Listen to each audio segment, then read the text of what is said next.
Hello friends, இன்றைக்கி இந்த வீடியோவில் வாட்ஸ்அப்லேருந்து நியூவாக அப்டேட் ஆகிருக்கிற ஒரு ஃபியூச்சரை பற்றி தான் பார்க்க போகிறோம். அந்த ஃபியூச்சருக்கு பேர் தான் இமேஜின். இமேஜின்கிற ஃபியூச்சர்னால் நமக்கு என்ன யூஸு, அதை எப்படி யூஸ் பண்ணுறது அப்படிங்கிறதான் இந்த வீடியோவில் நம்ம பார்க்க போகிறோம். வாங்க நம்ம வீடியோக்குள்ளே போகலாம். ஃபஸ்ட்டு நீங்கள் ஒருத்தருக்கு சேட் பண்ணிட்டு இருக்கீங்க. அந்த சேட் பண்ணுறப்போ காமனான ஒரு பிக்சரை எடுத்து நீங்கள் ஒருத்தருக்கு அனுப்பணும் அப்படின்னா நீங்கள் என்ன பண்ணுவீங்கன்னா, அந்த பிக்சர் உங்களுடைய கேலரியில் இருக்குதான்னு பார்ப்பீங்க. அப்படி சப்போஸ் டு பி இல்லை அப்படிங்கிற பட்சத்தில் நீங்கள் கூகுள் குரோமை ஓப்பன் பண்ணி அந்த இமேஜ் பேரை போட்டு நீங்கள் டைப் பண்ணி அந்த இமேஜை டவுன்லோட் பண்ணி அதுக்கப்புறமா நீங்கள் வாட்ஸ்அப்பில் அந்த ஒரு பர்டிகுலர் பர்சனுக்கு சேட்டில் அனுப்புவீங்க. இதுக்கு பதிலாக நம்ம இமேஜுங்கிற ஃபியூச்சரை நம்ம யூஸ் பண்ணிக்கலாம். அதை எப்படி யூஸ் பண்ணுறதுங்கிற பார்ப்போம். இப்போ நீங்கள் யாருக்கு நீங்கள் ஒரு காமனான ஒரு இமேஜை நீங்கள் அனுப்பணும்னு நினைக்கிறீங்களோ அந்த சேட்டை ஓப்பன் பண்ணிக்கங்க.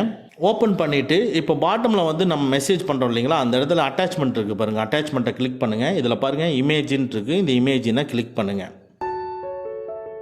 நீங்கள் ஃபஸ்ட் டைம் ஓப்பன் பண்ணுறப்போ கண்டினியூ கொடுக்க வேண்டியது வரும். நீங்கள் கண்டினியூவை கிளிக் பண்ணிக்கங்க.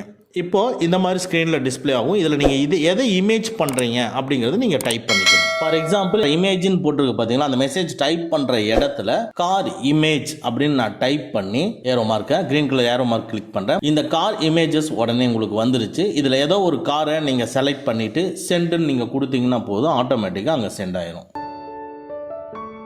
இது மட்டும் இல்லாமல் சேம் அந்த இமேஜினை மறுபடியும் ஓப்பன் பண்ணி கார் இமேஜ்னு நான் சொல்லி டைப் பண்ணுறேன். டைப் பண்ணிவிட்டு அந்த கிரீன் கலர் ஏரோ மார்க்கை கிளிக் பண்ணுறேன். இதில் ஏதோ ஒரு காரை நீங்கள் செலக்ட் பண்ணிவிட்டு மேக் சேஞ்சஸ்ங்கிறத கிளிக் பண்ணிக்கிறேன். கிளிக் பண்ணிவிட்டு அதுக்கு மேலே இருக்கிற அனிமேட் அப்படிங்கிறத கிளிக் பண்ணுங்கள். உடனே ஒரு சின்ன ப்ராசஸ் போகும். போயிட்டு உங்களுக்கு ரிசல்ட் எப்படி வந்திருக்கு பாருங்கள். நம்ம ஒரு இமேஜை செலக்ட் பண்ணிக்குவோம். அந்த இமேஜை அனிமேட் பண்ணி கொடுத்தோன்னே உடனே ஒரு அனிமேஷன் எஃபெக்டில் அந்த கார் வந்து மூவ் ஆகிற மாதிரி உங்களுக்கு ஒரு ஜிஃப் இமேஜ்னு நினைக்கிறேன். அந்த ஜிஃப் இமேஜ் உங்களுக்கு டிஸ்பிளே ஆகணும்.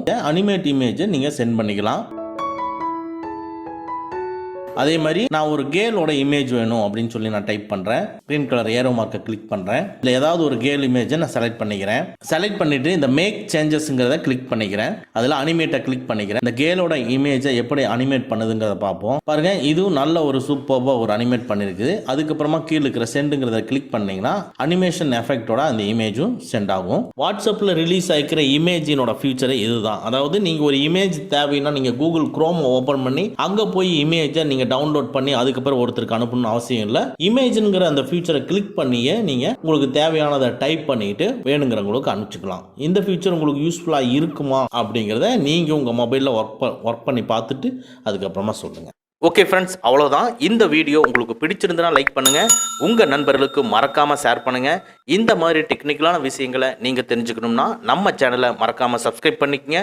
கூடவே இருக்கிற பெல் ஐக்கானை ப்ரெஸ் பண்ணிக்க. நம்மளுடைய அடுத்த வீடியோ உங்களுக்கு உடனுக்குடன் தெரிய வரும். Thank you friends. Thank you very much. See you again in next videos.